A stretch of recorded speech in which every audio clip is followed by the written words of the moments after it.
Hello, my name is Margarita Revzin. I'm a physician who works at Yale University School of Medicine, and today I will talk about complications of endovascular repair of the aortic aneurysms. I have nothing to disclose. The objectives of this conference is to review anatomy, physiology, and management of the abdominal aortic aneurysms, also discuss favorable vascular anatomy for the endovascular aortic repair placement, and describe types of the EVAR prostheses. We're also going to review some options of the EVAR surveillance and describe ultrasound protocol and evaluation of the aorta after the endovascular repair. A detailed review of complications of endovascular repair will be discussed, and we will also touch base on the management of complications. So to begin with, we wanted to talk about what is the abdominal aortic aneurysm. What is the definition? Usually, when diameter of the dilated aorta is greater than 50% of normal proximal segment is considered to be aneurysmal. And also, if you have abdominal aortic diameter of greater than 3 centimeters, is considered to be abdominal aortic aneurysm. This is a very common problem with almost 2.7 million affected in the United States. And there is a gender predominance for the males with ratio of 6:1, and also it affects an elderly population of greater than 65 years old. There is association with smoking, and the family history is also associated with development of AAAs such as hypercholesterolemia, hypertension, connective tissue disease, atherosclerosis, infection, and traumas associated as well. Most patients are symptomatic, and when they develop symptoms, it may be due to the rupture. Patients may complain on the presence of acute back pain, hypotension, and pulsatile abdominal mass may be seen on physical examination. By shape, AAAs can be divided into the fusiform or true aneurysms, and this is usually to the atherosclerosis. And saccular or false aneurysms or pseudoaneurysms are the second type, and this is usually due to infection or trauma. By location, abdominal aortic aneurysms can be either suprarenal with involvement of the renal arteries and extension of the aneurysm more proximally, or they could be juxtarenal with involvement of the renal arteries and extension into the more distal portion of the aorta. Infrarenal abdominal aortic aneurysm are those which arise approximately 1 centimeter below the renal arteries, so they do not involve renal arteries, and the aneurysmal sac will distend distally. As a tip, we can use abdominal aortic aneurysm location if the aneurysmal sac is located approximately 2 centimeters distal from the SMA. It's likely infrarenal. Aneurysms also may involve not just abdominal aorta, but also can extend to the common iliac arteries. And when the common iliac arteries are measured over 1.5 centimeters, they can be considered aneurysmal. There is a high risk of rupture for the AAAs, and the risk depends on the significant growth of the aneurysms and also on the size.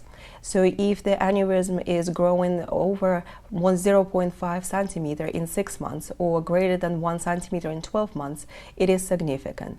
And when the risk of rupture is also dependent on the size of the aneurysm, so with the size of 4 to 5 centimeter, the risk is 1 to 3%, and it increases significantly when the size of the aneurysm reaches 7 centimeter and above. Also important to mention that all the statistics depends on the gender, as the risk of rupture in the females is much higher. It's approximately 4 times higher than in men. Also, the rupture occurs at a smaller size in females, and also females have a higher complication rate. Post-survival rate is also much poorer in females, independent of what kind of repair was utilized, open surgery or endovascular repair. Therefore, the suggested size criteria for intervention is in females is 4.5 centimeter. The management of the abdominal aortic aneurysm is usually either using the open surgery, it's a standard of care, or endovascular aortic graft repair. The indication of surgery are the following. If the AAA diameter is greater than 5.5 centimeter or AAA size is greater than 2.5 times of normal aortic diameter, then the surgery is indicated. Also, if the growth of the aneurysm is fast, over 1 centimeter per year, then the surgery is indicated. When patients present with ruptures, that automatically goes to the surgery. And if the patient presents with symptoms such as back pain or other abdominal pain symptoms that could be potential warning signs of impending ruptures, this is also indication for surgery. The mortality rate for abdominal aortic aneurysm is very high. Approximately 60% of patients will die after rupture. However, when the patients have open repairs or EVAR repairs, the mortality rate is much smaller, with the EVAR having a little bit smaller mortality rate relative to the open repair. There is approximately 6% per year long-term EVAR failure. So now, looking at these numbers, we can tell that the death from AAA rupture is preventable and the surgical management should be utilized. Open surgery is a standard of care, as I said before. However, it's a lengthy surgical procedure that requires general anesthesia and also substantial recovery time.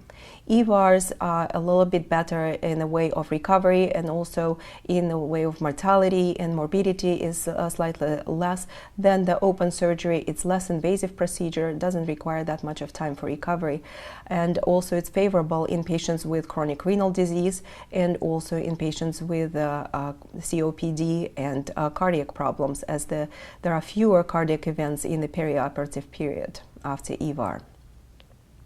When should we consider and who should be the candidates? The candidates usually the patients who have already predicted surgical mortality of greater than 5%, or if their life expectancy is less than 10 years. Other comorbidities also can affect the open repair outcome, and therefore, if there are comorbidities, EVAR is more preferable route of surgery. Also, patients with anatomically suitable AAAs are favorable for EVAR. Recent advances in new EVAR stents also may include not only infrarenal abdominal aortic aneurysm, but also juxtarenal aneurysms. EVARs can be utilized in both true and false aneurysms, and increased complication rates usually can be seen when the iliac arteries are also involved. And the higher complication rates are seen if the AAAs are large in size and also have less favorable anatomy. So this is something to consider when choosing the EVARs. The principles of EVAR is that it's an image-guided treatment of AAA.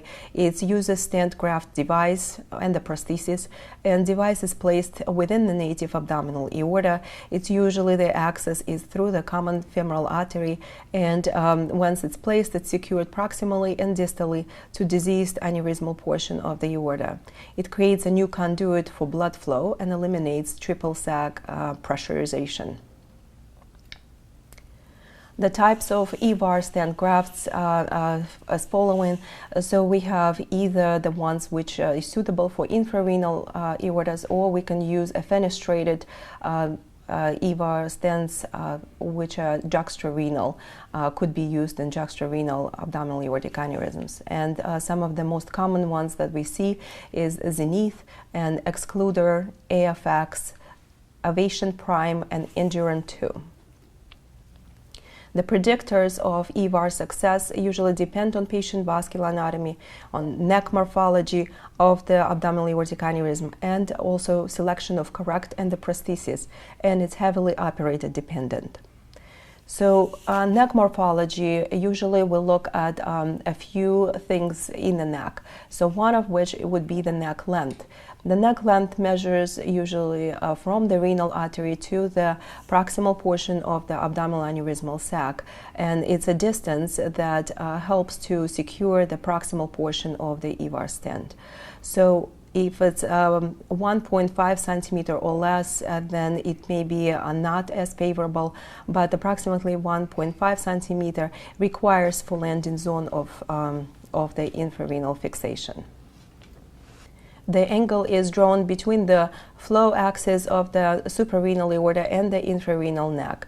And angles greater than 150% are most favorable, and angles less than 120% are most difficult, just because there is too much of kinking of the neck, and therefore it's not going to provide a good seal and also good placement of the proximal portion of the prosthetic device. Another factor is the shape and size of the aneurysmal neck. Usually the best shape is a straight shape of the neck when there is no difference in the diameter between the proximal portion of the neck and the more distal portion of the neck. Tapered neck is called when the more proximal portion is bigger than the distal portion of more than 3 millimeter in distance, and therefore once the prosthesis is placed, it's not going to be a good seal between the graft and aortic wall. The reverse tapered morphology of the neck is when the more proximal portion is more narrow and the distal portion of the neck is more wide, and therefore it's going to be a possibility of sliding of the stent and a migration of the stent as a complication of this kind of neck morphology. So there are two major studies, imaging modalities that are utilized for imaging surveillance of the EVAR, post-EVAR procedures. So it's either a CT angiogram that can be using also non-contrast CTs and then post-contrast CTs, or color Doppler ultrasound. And both of these modalities are helping to confirm position of the device, assess the integrity of the device, and confirm stability or decrease in size of the aneurysmal sac. It also helps to evaluate for possible endoleaks. Ultrasound EVAR protocol and normal findings. So we're going to concentrate on ultrasound right now in evaluation of the EVAR. So in the beginning, we wanted to examine the patient in with a transducer in a long axis and then short axis on a grayscale. And the major thing is that we wanted to evaluate the size of the aneurysmal sac. It is important to use a light pressure technique so that the aneurysmal sac is not going to be distorted and therefore not going to be given the error in the measurement of the transverse or AP view. Grayscale not only is utilized for evaluation of diameter change, but it's also helpful in evaluation of the shape of the aneurysmal sac and also of the graft, and also in evaluation of integrity of the stent graft and location of the stent in relationship to the proximal portion of the AAA. A Doppler technique is utilized for evaluation of patency of the stents, and visualization of a flow within the stent helps to exclude occlusions, and also absence of aliasing can help to exclude possible stenosis. In addition, the color Doppler box should be also positioned within the aneurysmal sac itself, excluding the stent, so that we can optimize our assessment of possible flow within the aneurysmal sac outside of the stent. The gain and PRFs also should be optimized for possible slow flow that can be detected outside of the stent. Retrograde flow also may be seen in adjacent vessels adjacent to the aneurysmal wall, and that can imply on presence of feeding vessels. So evaluation of those is also very important. Power Doppler technique is really helpful when we try to detect the slow flow within the sac or outside of the stent graft. And specific emphasis should be performed at the edges of the graft and within the aneurysmal sac. So what are the complications? Well, the major complications are endoleaks. Approximately 10 to 15% of patients usually develop them within the first 3 years, and they can result in a delayed rupture of the aneurysmal sac. Also, other complications are graft migration. We will talk about occlusions of the either entire stent or limbs of the stent, and also structural failures of the grafts. continued growth of the aneurysm without any abnormalities that could be found with imaging, also another complication, and graft infections are common as well, with exceptional specific interest to the development of the EVAR enteric fistulization. Ischemia to the either pelvis or to the bowel or to the lower extremity is also a common complication. And access-related injuries in the groin are another part of the complications that we will discuss. So first we'll start with the stent graft migration. This is a complication that was seen by Cleveland researchers occurring in 3.6% of device migration was occurring in 1 year, and causes usually due to inadequate apposition of the stent graft onto the arterial wall. It usually occurs at initial placement or after due to the change in AAA size or shape, and also due to suboptimal preoperative vascular anatomy. Also can be seen with suboptimal device selection. So those things needs to be really checked before the surgery starts, such as vascular anatomy and device selection, so that we can avoid the stent graft migration. Management usually is endovascular or open surgical revision. This is an example of the migrated stent that we see that there is an abdominal aortic aneurysm that is located just inferior to the SMA, so it's a juxtarenal aneurysm, and on the coronal images of the CTA we could see that the stent is located distal to the aneurysm, so it's migrated caudally, and this is the reformatted images that also shows nicely that aneurysmal sac is excluded from the stent is outside of the aneurysmal sac. This is a correlative ultrasound images that shows that there is a flow in the SMA, and then there is no stent present at the level just inferior to the SMA, and stent is seen a little bit more distally to it. This is an example of a patient who has occluded stent and stent graft. So as you see on the sagittal views, there is a contrast seen ossifying the normal abdominal aorta, and then at the level of the aneurysm there is no contrast seen at all, and it's not seen either within the stent limbs or it's not seen outside either. So this is a completely occluded endovascular graft. Another complication is ischemia, and pelvic ischemia is very common. In general, all ischemic complications comprise of approximately 3 to 5%. Pelvic ischemia is usually attributable to distal arterioembolization and interruption of hypogastric arterial circulation. It may be seen if internal iliac arteries get occluded or stenosed, and patients usually present with pelvic pain, bleeding, they have a leg and buttock claudication, and management usually is a thrombectomy if possible or stent graft revision. Lower extremity ischemia is also very common, or known as a trash foot. It's a well-recognized complication occurring in 1 to 5% of patients after EVAR, and is commonly associated with limb occlusion and with the distal arterioembolization. Patients present with loss of pulse in the dorsalis pedis, claudication, rest pain, and cool threatened foot. So this is an example of a patient who underwent endovascular repair and on the same day, a little bit later on, developed a loss of arterial pulses in the right lower extremity. So ultrasound was performed that demonstrated on power Doppler absence of flow within the mid portion of the right SFA, and also on the spectral Doppler no flow was detected on them. Colonic ischemia is another complication related to the embolization and dislodge of atherosclerotic plaques.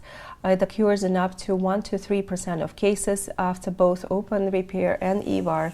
Mortality rate is really high, up to 50% within 1 month, and therefore recognition of this complication is very important. And usually the dislodge of mural clot or atherosclerotic debris happens into the SMAs and IMA circulation. Patients may present with a multifocal patchy ischemia in the bowel. And this is the example of it, where we have a patient with endovascular repair, and the bowel walls were thickened, and the suspicion of a colonic ischemia was entertained.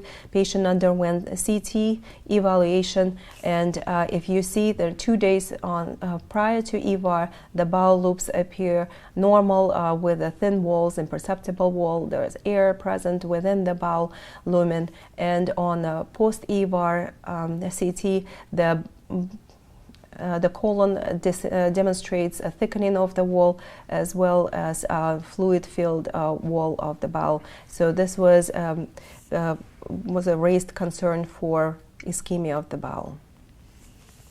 Another complication that is well recognized is a limb occlusion, occurring in up to 5% of patients. There are two types of limb occlusion. Early occlusion happens usually in the first 2 months, and is due to either hardware kinking of unsupported stent graft limb or due to extension of a small diameter stent graft into the external iliac artery. Late occlusion usually happens due to graft migration and dislocation of stent graft components. It causes major turbulence of the hemodynamics and eventual thrombosis of the limb. The treatment usually is thrombectomy or relining of the stent graft with another stent graft. Anticoagulation therapy also can be utilized, or surgical bypass grafts can be placed. So this is an example of a patient who had limb occlusion of the left portion, left limb of the endovascular prosthesis, and if you see on the sagittal view, this is an aneurysmal sac that outside of the graft, and then we have endograft that demonstrate no feeling on color Doppler, and also on axial imaging you can see as well that there is no feeling of the left limb. The contralateral side is normal, demonstrating normal flow within the right limb.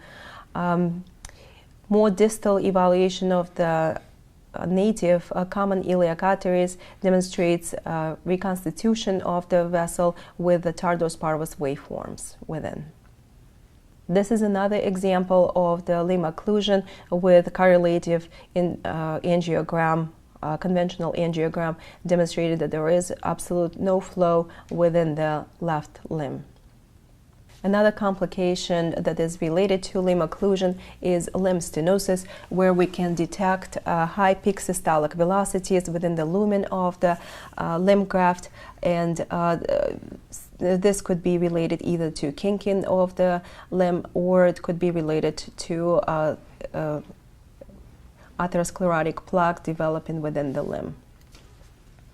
And this is an example of bilateral limb stenosis, where both limbs demonstrate aliasing on a color Doppler imaging, as well as very high peak systolic velocities on a spectral Doppler, and some Bruy artifact on a spectral Doppler, and in both right and left limbs. Another potential complication is a loss of device integrity, occurring in up to 3% of patients, and this may result in growth of the aneurysmal sac, limb thrombosis, and rupture. And this could be due to structural breakdowns, such as bending, kinking of the stent, or fracture of the stent, and bulging of the stent graft, or graft wear holes formation. So this is an example of bulging of the stent graft, where there's not a uniform graft appearance with some outpouching of the left lateral wall of the graft, and it's also seen on an angiogram, both a CTA and a conventional angiogram, and most likely due to the abnormal appearance of the aneurysmal sac that is irregular and triple lobed. Growth of the AAA and rupture is a very serious complication and usually due to the continuous enlargement of the aneurysmal sac resulting in a rupture. Ruptures occurs in 1.2% of patients after EVAR procedures, and most common cause is presence of endoleaks. So we will right now concentrate on endoleaks, their types, and how to diagnose each one of them. This is an example of the patient who underwent endovascular graft repair, demonstrated growth of the abdominal aortic aneurysm, aneurysmal sac up to 8.3 centimeter, and presented with abdominal pain. CTA was performed that demonstrated that the aneurysmal sac is very large, and there is a the discontinuation of the wall of the aneurysmal sac with extravasation of blood outside of the aneurysm into the retroperitoneum. So this is a very severe complication. So talking about endoleaks, we'll start with the endoleak type 1. And type 1 endoleaks usually are due to inadequate apposition between the stent graft and artery at either proximal or distal attachment. Aneurysmal sac is exposed to the aortic pressure, and therefore it has a very high risk of rupture. There is a type 1 endoleak divided into the 1A type that corresponds to proximal portion of the stent graft and type 1B that corresponds to the distal portion of stent graft. There is a third type, 1C, that is due to inadequate seal of iliac occluded device. And usually when the endoleak type 1 is identified, it has to be repaired. This is an example of type 1A endoleak, where we see that there is blood flow seen outside of the endovascular stent, and we see that there is a flow extending from the proximal end of the stent into the aneurysmal sac. Spectral Doppler obtained at the level of the aneurysmal sac demonstrates pulsatility within the aneurysmal sac. And this is a Cena loop that shows how the blood extends from the stent graft into the aneurysmal sac, forming, so to say, to the aneurysm within. Part of the aneurysmal sac is thrombosed. And this is correlative CTA that shows extravasation of intravenous contrast into the aneurysmal sac at the posterior aspect of the most proximal portion of the stent, and seen better on the sagittal images. This is an example of type 1B endoleak, where we see that there is a flow seen outside of the stent graft limb, and this is the more distal left common iliac artery limb. And correlative CT images also demonstrates contrast materials outside of the most distal portion of the stent graft. This is a companion case for type 1A endoleak, where we see again that blood flow is in outside of the graft stent at the proximal portion of the graft. Endoleak type 2 is the most common type of endoleak, and it occurs in the patients up to 20 to 30% of patients.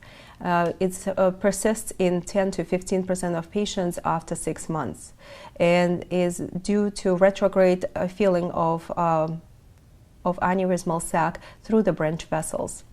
It can be divided in the type 2A, whereas the retrograde filling is from the inferior mesenteric artery, and could be divided in the type 2B, where the filling is from the lumbar arteries. In 50% of patients, it may close spontaneously. This is an example of a type 2A endoleak, where we see that there is a blood flow can be detected within the aneurysmal sac, and it comes from the anterior lateral, left anterior lateral positioning of the aneurysmal sac, and there is a characteristic to and fro flow seen at the level of the vessel that is adjacent to the aneurysmal sac, that is characteristic of a retrograde filling of aneurysmal sac through this vessel, and that was IMA. And this is a long axis view through the graft where we can see that there is a filling, retrograde filling of the aneurysmal sac through this IMA vessel that is positioned anteriorly. And correlative CTA again demonstrates the contrast opacified IMA that is filling the aneurysmal sac, resulting in a type 2A endoleak. This is another companion case where we see that there's a IMA is filled with colored on color Doppler, and flow is seen in the aneurysmal sac. This is an example of a type 2B endoleak through the lumbar artery. As you can see that the vessel, the feeding vessel, is located posterior to the aneurysmal sac, again at the edge of the aneurysmal sac. Therefore, it's really important to scrutinize the entire diameter of the aneurysmal sac, looking for those aneurysms.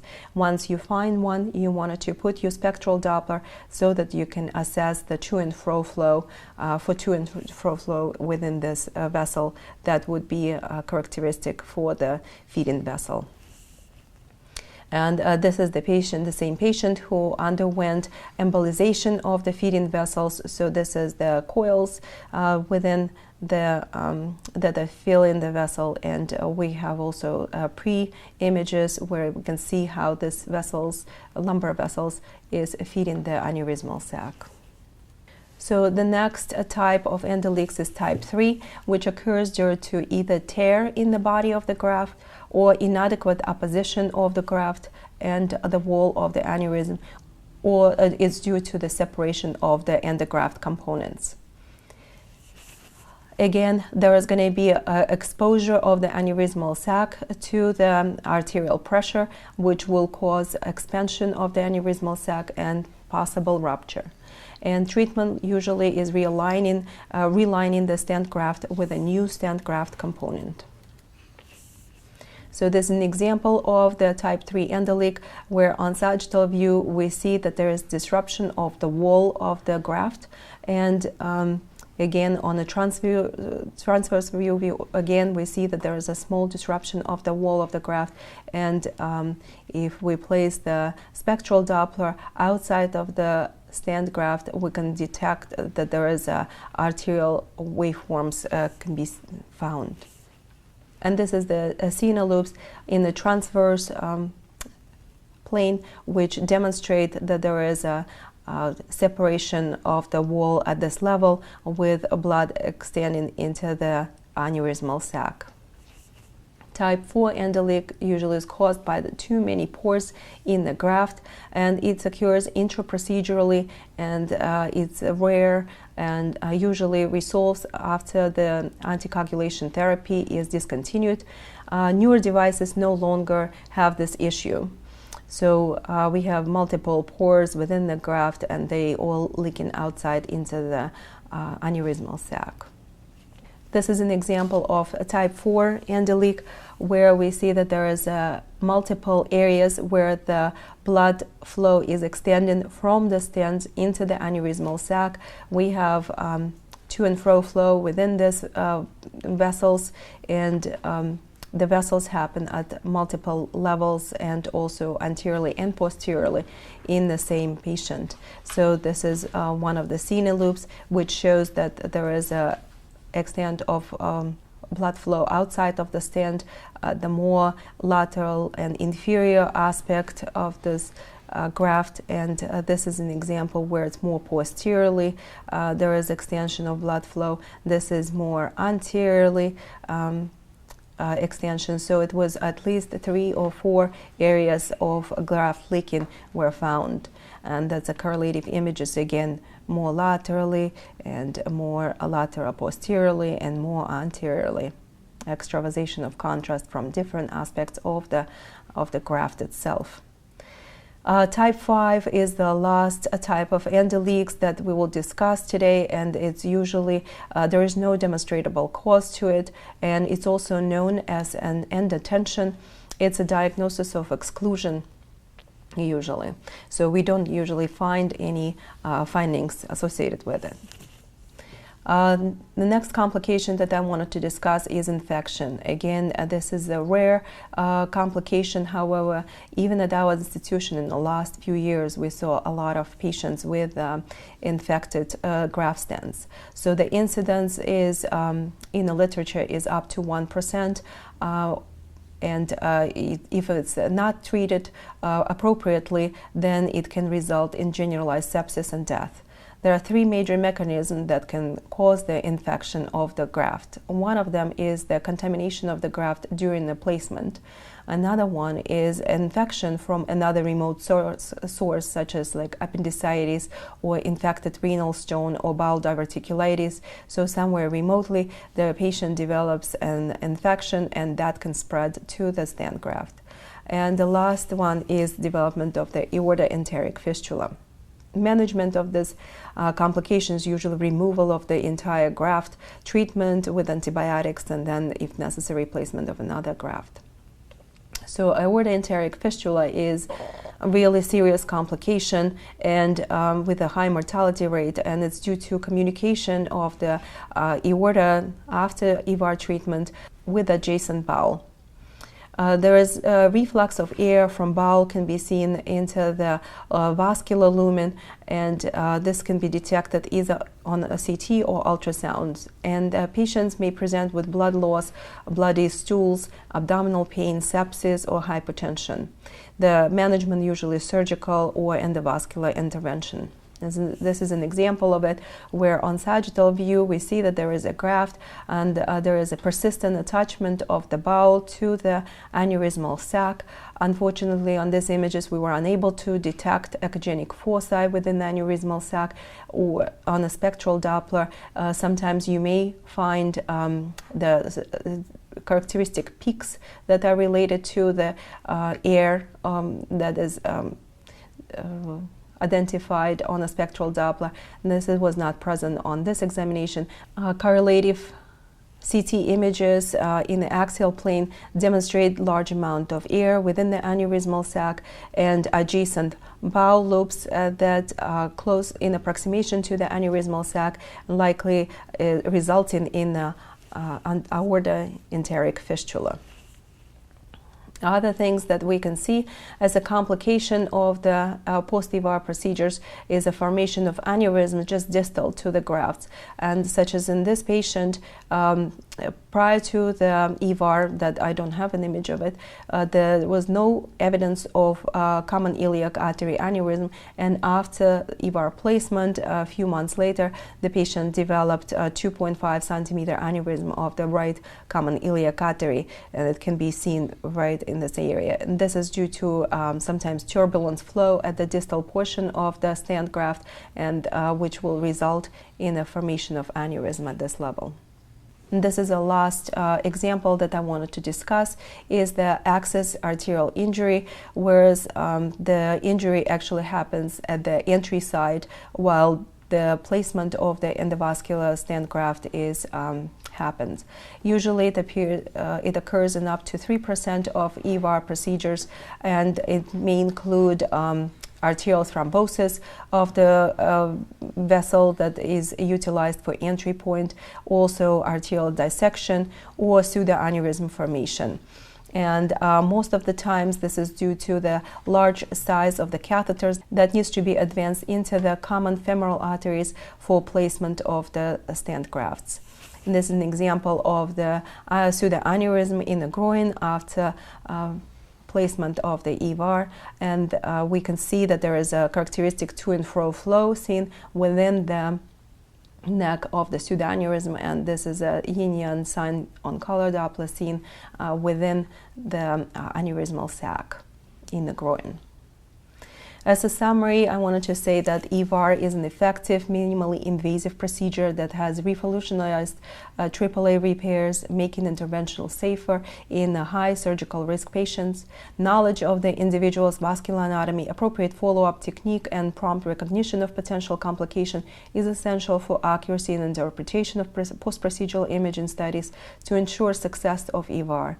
And ultrasound, CTA are complementary imaging modalities that play a great role in surveillance of the EVAR patients and assessment of EVAR complications, with ultrasound offering a non-invasive means for quick evaluation for potential complications. This is a list of references, and thank you.